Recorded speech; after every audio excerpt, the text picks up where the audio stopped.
Search bell Tamil 339. உலகின் மீது வெற்றி.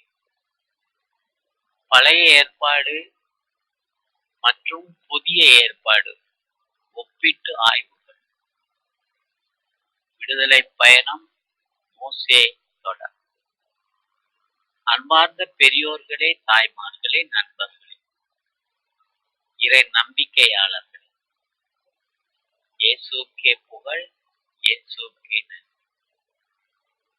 கடவுள் நம் அனைவரோடும் கோவில் கொண்டுள்ளார். அவரின் வழி நடத்தலினால் நாம் மகிழ்ச்சியாய் இவ்வுலகில் வாழ்வோம். மோசே இறைவாக்கினர் எதிர்கொண்ட சவால்கள் பல. இறைவன் அவரோடு பயணித்ததால் அவர் எதிர்கொண்ட அனைத்து போராட்டங்களையும் எளிதில் வென்றெடுத்தார். புதிய ஏற்பாட்டில் இறைமகன் இயேசு எதிர்கொண்ட துன்பம், வேதனை அத்தனையையும் தாங்கிக் கொள்ள இறை தந்தையே அவரோடு இருந்தார். அதனால் அவர் அனைத்து வாதைகளையும் பொறுத்து கொள்ள முடிந்தது. அனைத்து சீடர்களும் ஓடி ஒளிந்து கொண்டார்கள். ஆனால் மீண்டும் அவரை காணும் போது மகிழ்ந்து கொண்டாடினார். மோசே அமலேக்கியரை வெற்றி கொண்டார். இயேசுவோ உலகையே வெற்றி கொண்டார். விடுதலை பயண நூல் அதிகாரம் 17 13 வரை வாசித்தோமானால் அங்கே சொல்லப்பட்டிருப்பது, அமலேக்கியர் ரபிதிமில் இஸ்ரேலரை எதிர்த்து போரிட வந்தனர். மோசே யோசுவாவை நோக்கி, நம் சார்பில் தேவையான ஆட்களை தேர்ந்தெடு. நாளை நீ போய் அமலேக்கியரை எதிர்த்து போரிடு. நான் கடவுளின் கோலை கையில் பிடித்தவாறு குன்றின் உச்சியில் நின்று கொள்வேன் என்றார். அமலேக்கியரை எதிர்த்து போரிட மோசே கூறியவாறு யோசுவா செய்யவே, மோசே, ஆரோன், ஹூர் என்பவர்கள் குன்றின் உச்சிக்கு ஏறி சென்றனர். மோசே தம் கையை உயர்த்தியிருக்கும் போதெல்லாம் இஸ்ரேலர் வெற்றி அடைந்தனர். அவர் தம் கையை தளர விட்ட போதெல்லாம் அமலேக்கியர் வெற்றி அடைந்தனர். மோசேயின் கைகள் தளர்ந்து போயின. அப்போது அவர்கள் கல்லொன்றை அவருக்கு பின்புறமாக வைக்க அவர் அதன் மேல் அமர்ந்தார். அவர் கைகளை ஆரோன் ஒரு பக்கமும் ஹூர் மறுபக்கமாக தாங்கிக் கொண்டார். ஆக இது கைகளை விரித்தவராய் கதிரவன் மறையும் வரை ஒரே நிலையில் இருந்தார். யோசுவா அமலேக்கியரை அதனுடைய மக்களையும் வாளுக்கிரையாக்கி முறியடித்தார்.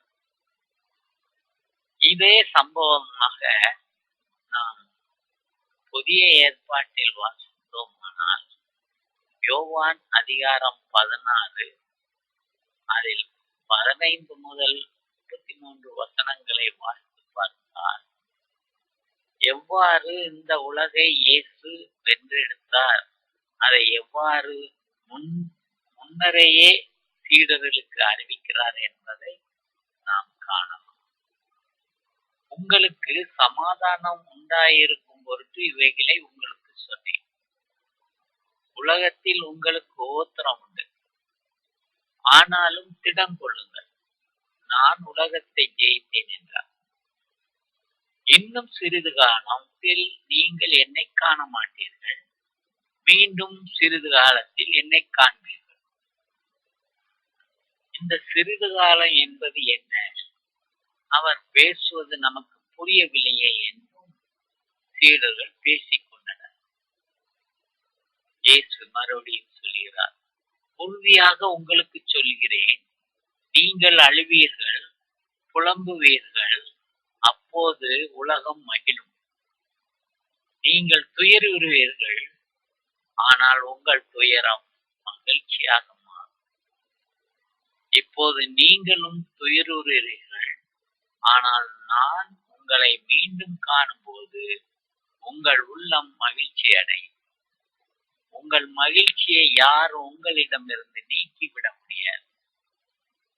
அந்நாளில் நீங்கள் என்னிடம் எதையும் கேட்க மாட்டீர்கள்.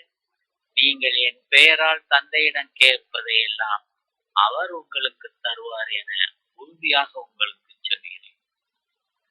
இதுவரை நீங்கள் என் பெயரால் எதையும் கேட்டதில்லை. கேளுங்கள், பெற்றுக் கொள்வீர்கள். அப்போது உங்கள் மகிழ்ச்சியும் நிறைவடையும். நான் உங்களிடம் உருவகமாக பேசி வந்தேன், ஆனால் காலம் வருகிறது, அப்போது உருவகங்கள் வாயிலாய் பேசாமல் தந்தையைப் பற்றி வெளிப்படையாய் எடுத்துரைப்பேன். அந்நாளில் நீங்கள் என் பெயரால் வேண்டுவீர்கள். அப்போது உங்களுக்காக தந்தையிடம் கேட்கிறேன் என நான் சொல்ல மாட்டேன். ஏனெனில் தந்தையே உங்கள் மீது அன்பு கொண்டுள்ளார். நீங்கள் என் மீது அன்பு கொண்டு நான் கடவுளிடமிருந்து வந்தேன் என்று நம்புவதால் தான் தந்தையும் உங்கள் மீது அன்பு கொண்டுள்ளார். நான் தந்தையிடமிருந்து உலகிற்கு வந்தேன். இப்போது உலகை விட்டு தந்தையிடம் செல்கிறேன். இயேசு அவர்களை பார்த்து, இப்போது நம்புகிறீர்களா? இதோ காலம் வருகிறது, ஏன் வந்தே விட்டது. அப்போது நீங்கள் சிதறடிக்கப்பட்டு ஒவ்வொருவரும் அவரவர் வீட்டுக்கு ஓடி போவீர்கள். என்னை தனியே விட்டு விடுவீர்கள். ஆயினும் நான் தனியாய் இருப்பதில்லை, தந்தை என்னோடு இருக்கிறார்.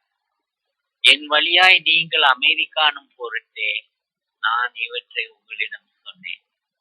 உலகில் உங்களுக்கு துன்பம் உண்டு, எனினும் துணிவுடன் இருங்கள், நான் உலகின் மீது வெற்றி கொண்டு விட்டேன் என்றார். நன்றாக புரிந்து கொண்டிருப்பீர்கள் என்று நினைக்கிறேன்.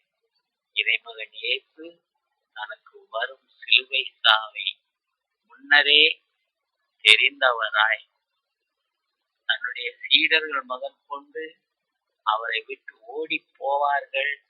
இருந்தாலும் திரும்ப அவர் உயிர் தெழுந்து வரும்போது மீண்டும் மகிழ்ச்சியாக அவரை இயேசுவை காண்பார்கள் என்பதை தெள்ளத் தெளிவாக யோவான் அதிகாரம் 16 அழகாக நாம் இப்போது வாசித்து பார்த்து விட்டோம்.